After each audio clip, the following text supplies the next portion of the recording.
আসসালামু আলাইকুম। চলে এলাম আমাদের রেনু চাষ করার পুকুরে। তো আমাদের এখানে দেখতে পাচ্ছেন মাছের যে রেনু পোনা চাষ করা হয়েছে, তার অধিকাংশ হচ্ছে ছোট রেনু পোনা, যার বড়গুলো ধরে আমরা ছেড়ে দিচ্ছি। তো রেনু পোনা সংগ্রহ করছি অন্য পুকুরে ছাড়ার জন্য। তো আমরা এখানে চলে এলাম প্রায় ৬ থেকে ৮ জন লোক।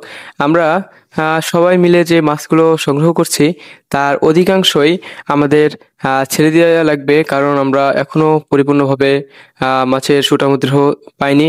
তো এই রেনু পোনা চাষ করা হয়েছিল। প্রথমে আমরা বাজার থেকে আহ, পোনা কিনেছি ছোট গুলা, যার ১-১.৫ লক্ষে মাত্র ১ থেকে ১.৫ কেজি। তা বর্তমান হয়েছে প্রায় ৬০ থেকে ৮০-৯০ পিসে ১ কেজি হয়ে যাচ্ছে। তো আমাদের অনেক অংশে আমাদের অধিক বৃদ্ধি ঘটেছে। এইখানে পানি অনুযায়ী মাছ অনেক বেশি হয়েছে, এই কারণে অধিক ফলন হচ্ছে না। সেই কারণে আমরা কিছুটা মাছ অন্য পুকুরে দেওয়ার চেষ্টা করছি, যাতে মাছের অনুযায়ী পানিটা ভারসাম্য ঠিক থাকে এবং মাছের খাদ্যে কোনো ব্যাঘাত না ঘটে। আমরা প্রত্যেকে যে মাছগুলো ধরছি, তার অধিকাংশ বড় মাছও ছিল। তো আমরা বাজারে নিতে চাইলে পারতাম, তো আমরা তাও নিইনি। কারণ এই মাছগুলো আরো বড় হতে হবে। কারণ তা না হলে আমাদের যে ইনকাম সোর্স একটু কমে যাবে।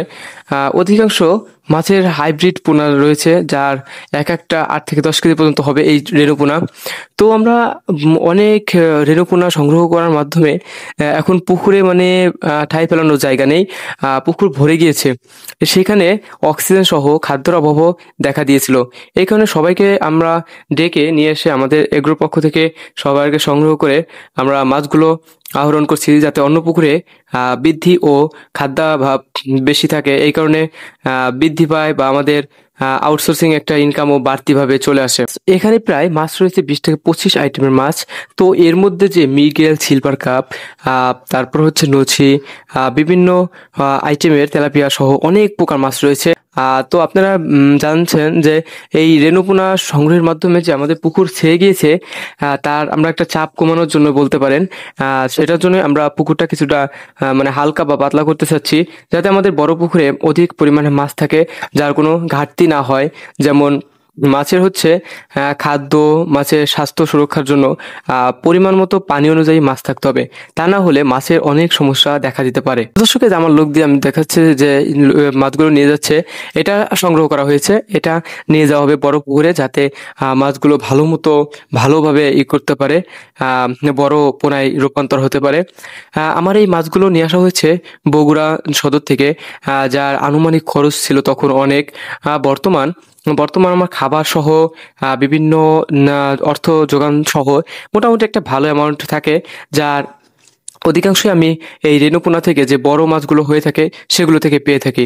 তো আমরা চাই আপনারাও এমন আমাদের মতো রেণুপোনা চাষ করে স্বাবলম্বী হয়ে ওঠেন।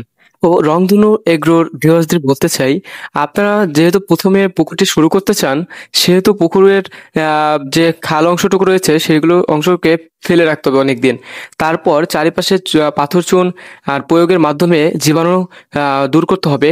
তারপর আস্তে আস্তে পানির সংগ্রহের মাধ্যমে রেণুপোনার আলাদাভাবে চাষ করতে হবে, যাতে বড় কোনো মাছে রেণুপোনাকে আক্রমণ না করতে পারে।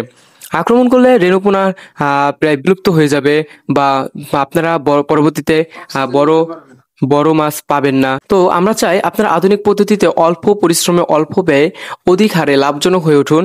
আমরা সেটাই চাই। তো আপনারা এই দেখানো পরামর্শগুলো ফলো করুন। আশা করি আপনারা স্বাবলম্বী হয়ে উঠবেন। ধন্যবাদ।